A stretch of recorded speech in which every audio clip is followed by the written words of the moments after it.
Good morning friends. आइए आज हम एक नए टॉपिक को लेकर आए हैं जो है गोली दर्पण में प्रतिबिंब निर्माण। क्योंकि हम गोली दर्पण में प्रतिबिंब निर्माण पढ़ रहे हैं तो इससे पहले क्या क्या पढ़ लिए थे याद करो। तो इससे पहले हम पढ़ लिए थे कि परावर्तन क्या होता है और परावर्तन के क्या नियम होते हैं। फिर उसके बाद में हमने पढ़ा कि गोली दर्पण क्या होते हैं और गोली दर्पण से संबंधित हमने कुछ परिभाषाओं को भी देखा था। चलो इसी क्रम में आगे बढ़ते हुए हम क्या करते हैं, ये जो गोली दर्पण होता है जो हम बताए थे कौन सा, ये वाला जो गोली दर्पण होते हैं, इस गोली दर्पण में प्रतिबिंब बनेगा तो बनेगा कैसे। ठीक है, इस वाले में प्रतिबिंब बनेगा तो बनेगा कैसे, इसके बारे में हम यहाँ पर पढ़ेंगे। ठीक है, तो इस गोली दर्पण में प्रतिबिंब निर्माण को पढ़ने से पहले हम कुछ रूल रेगुलेशंस को पढ़ लेते हैं कि किरण जब जाएगा तो कैसे जाएगा, कहां से जाएगा, इन सब चीजों को पढ़ लेते हैं। ठीक, तो सबसे पहले ये है हमारे पास मुख्य अक्ष, ये F और यहां पर C। तो पहला नियम ये कहता है कि यदि कोई किरण मुख्य अक्ष के समांतर आपतित हो रही हो, जैसे कि हम कल देख चुके थे, ये मुख्य अक्ष के समांतर आपतित हो रही हो तो कहां से होकर जाएगी, याद करो, फोकस से होकर जाएगी। तो पहला नियम है मुख्य अक्ष के समांतर आपतित किरण फोकस से होकर के जाएगी। ठीक, दूसरा नियम हम ये देख लेते हैं, जस्ट इसका उल्टा।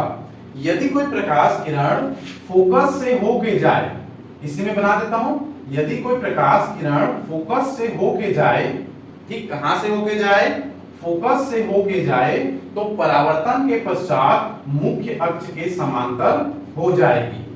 ठीक, दो नियम, एक ये वाला, यदि वो समांतर जा रहा है तो परावर्तन के पश्चात फोकस से जाएगी। ठीक है, उल्टा करते हैं, यदि वो फोकस से जा रहा है तो परावर्तन के पश्चात समांतर हो जाएगी। ये था हमारे पास दो नियम। ठीक है, ये वाला और एक ये वाला, दोनों नियम क्लियर है। यदि समांतर जाएगी तो फोकस से होकर गुजरना है, यदि फोकस से होकर के आपतित हो रही है तो परावर्तन के पश्चात समांतर, ठीक है, समांतर हो जाएगा। ये था हमारे पास दो नियम। इसके बाद में हम और इसी से संबंधित दो नियम देख लेते हैं, उसके बाद में हम प्रतिबिंब निर्माण को देखेंगे।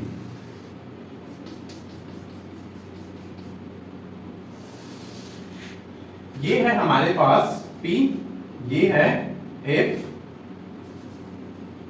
यहां पर F, यहां पर C। दोनों नियम को इसी में फिर देखते हैं।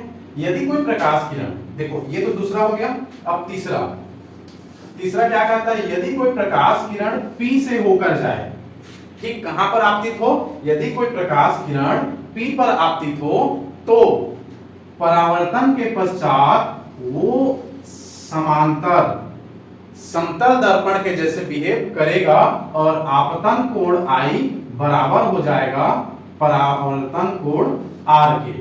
ठीक, यदि कोई प्रकाश किरण P से होकर के जाए तो आपतन कोण और परावर्तन कोण आपस में बराबर हो जाएगा। ये सब नियम को आगे हम यूज करने वाले हैं।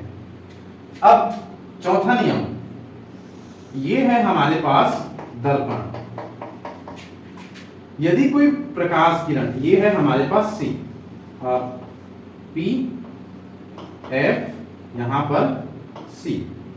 यदि कोई प्रकाश किरण C से होकर जाए, ठीक है, यदि प्रकाश किरण C से होकर जाए तो C से होकर जाने के बाद में उसी दिशा में वापस लौट जाएगी।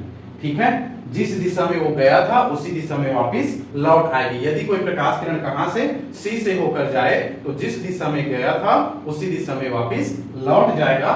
ये है हमारे पास चौथा नियम। ठीक, चलो एक बार और देख लेते हैं तीसरा को। यदि कोई प्रकाश किरण P पर आपतित हो तो परावर्तन के पश्चात आपतन कोण और परावर्तन कोण आपस में बराबर होगा। ठीक, इसके लिए क्या होगा, इसके लिए ये होगा, यदि कोई प्रकाश किरण C से होकर जाए तो परावर्तन के पश्चात उसी दिशा में वापस लौट जाएगी। ये है हमारे पास परावर्तन संबंधी चार नियम। इन चारों नियम को हम पूरे इस चैप्टर में यूज करने वाले हैं। आपको याद करने की जरूरत नहीं है, मैं हूं ठीक है, ये अपने आप याद हो जाएगा।